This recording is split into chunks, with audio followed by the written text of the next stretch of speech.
जय जय प्रयागराज। स्वागत है आपका एक बार फिर से डिवाइन संदेश में। और हम हैं इस समय महाकुंभ 2025 में, और इस समय मौजूद हैं हम सहज योगिनी माता शैलजा जी के पास। आइए उनसे बात करते हैं। स्वागत है माता जी आपका। नमस्ते।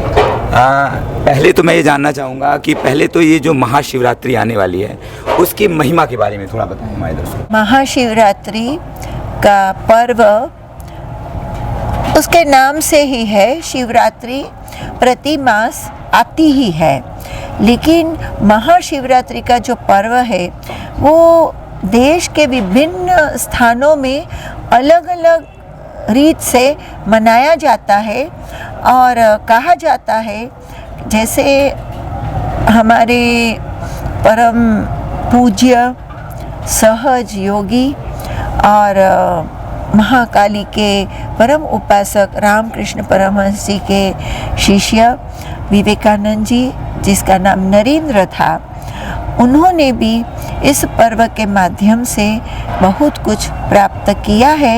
ऐसा उनका खुद का भी अभी प्रत्यक्ष समय का अनुभव है। पर ऐसा कहा जाता है कि उस दिन कोई ऐसा ग्रह नक्षत्र है कि उस रात्रि को जिस प्रकार से ये कुंभ महापर्व, ये महाकुंभ कोई नक्षत्र, समय, संजोग, परिस्थितियाँ, दैवी शक्तियों का जो समन्वय है, वो हमारे सनातन के आर्षदृष्टा ऋषियों ने इसको बताया है कि इस समय स्नान करने से ये फलों की प्राप्ति होती है। हमारे सभी ऋषि आर्षदृष्टा थे, साइंटिस्ट थे, और अनेक रिसर्च के बाद कोई भी योग वो बताते थे। सनातन धर्म युगों से ऋषियों, महर्षियों, वेदों इत्यादि को लेकर के साइंटिफिक रीत से ही धर्म का प्रतिपादन किया है। शिवरात्रि का पर्व एक ऐसा पर्व है, उस दिन भी ऐसे नक्षत्रों का योग है जिसके माध्यम से हम किसी भी इच्छा की पूर्ति, सफलता और शक्ति को प्राप्त कर सकते हैं। उस रात्रि को 10 बजे से कम 3 या 4 बजे तक, अगर शक्य है तो 6 बजे तक, सूर्योदय तक महादेव की उपासना का इतना ज़्यादा फल माना जाता है कि उसमें आप अभिषेक करें, रुद्री करें। अगर वेद वेदांत नहीं आता है तो मेरा तो ये मानना है, पोथी पढ़ी पढ़ी जग मुआ, पंडित भया न कोई, 2.5 अक्षर प्रेम का, पढ़े सो पंडित होए।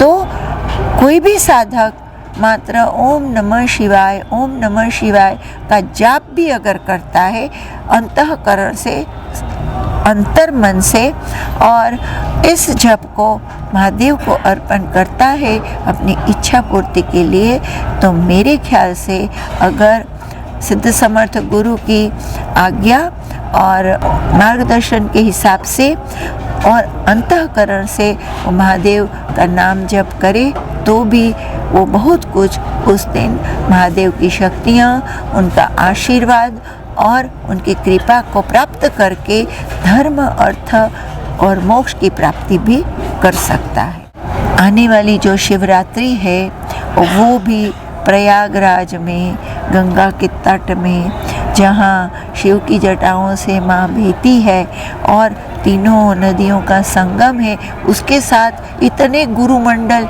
यहाँ विराज रहे होंगे और विराज चुके हैं। उनके वाइब्स ही कितने महीनों तक यहाँ बने रहेंगे, तो मेरे पास कोई शब्द नहीं है।